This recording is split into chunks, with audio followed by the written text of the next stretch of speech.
لیکن انہوں نے فرمایا کہ میرا بیٹا 20 دن سے بڑا پریشان ہے، اسے اس کی بیوی پریگننٹ ہے، تو ایسا لگتا ہے کہ شاید میری بیوی مر جائے گی، اور اس کی الٹی آنکھ پھڑکتی ہے۔ تو کسی نے اس کو سمجھا دیا ہوگا کہ بیٹا الٹی آنکھ پھڑکے تو بیوی ادھر ادھر ہو جائے گی، تو اب وہ پریشان ہے بیچارہ۔ چلیں یہ تو اچھا بچہ ہے، ورنہ تو بعض کہتے ہیں اور پھڑک تاکہ نجات ہی مل جائے۔ تو بہرحال دیکھیں، یہ میں بڑی معذرت کے ساتھ پھر یہ جملے عرض کروں گا، اور معذرت میں اس لیے کر لیتا ہوں کہ بعض بھائی بہت زیادہ برا مان جاتے ہیں۔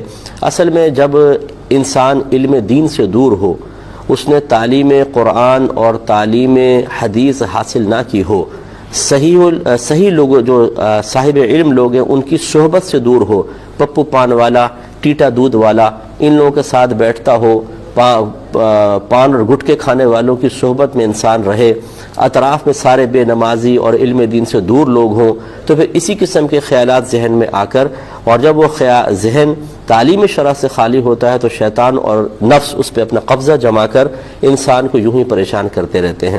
الٹی آنکھ پھڑکے چاہے سیدھی آنکھ پھڑکے سے کسی نحوست کا کوئی تعلق نہیں ہے، نہ کوئی مرتا ہے، اور خواہ کے وسوسے اور پریشانی کی کوئی ضرورت نہیں ہے۔ اللہ تبارک و تعالی حفاظت فرمانے والا ہے۔ اور ہمیشہ یاد رکھیے، میرے آقا صلی اللہ علیہ وسلم نے ارشاد فرمایا کہ مومن کو موت اس ٹھنڈے پانی سے زیادہ محبوب ہونی چاہیے جس میں شہد ملایا گیا ہو۔ یہ عربوں کی مرغوب مشروب تھا کہ وہ شہد ملا کے ٹھنڈے پانی میں نوش کیا کرتے تھے۔ تو میرے آقا تو یہ فرما رہے ہیں کہ مومن کے لیے موت بہت ہی پیاری ہونی چاہیے، اور اس وجہ سے کہ اس دنیا سے نکل کر پھر ہم ایک اور عجیب دنیا میں جاتے ہیں جس میں اللہ تبارک و تعالیٰ کا خصوصی قرب ہے، جنت کے نظارے ہیں، فرشتوں کی زیارتیں ہوتی ہیں، اور عجائبات قدرت آپ کے سامنے ظاہر ہوتے ہیں۔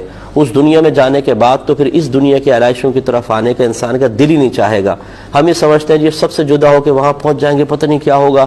ارے بھائی، وہاں تو جو کچھ ہوگا اس کا آپ تصور بھی نہیں کر سکتے ہیں، اور مومن کبھی واپس آنا پسند نہیں کرے گا، وہ ایسا مقام ہوتا ہے۔ اس لیے گھبرائے نہیں، اپنے بچے سے یہ کہیے کہ وہ دیندار لوگوں کی صحبت میں رہے، اچھے نیک پرہیزگار لوگوں کی صحبت میں رہیں، اور علم دین سیکھیں۔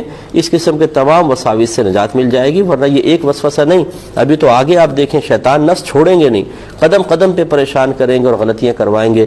اس لیے ہمارا مشورہ یہ ہے کہ وہ پریشان ہونا چھوڑیں اور عملی قدم اٹھائیں۔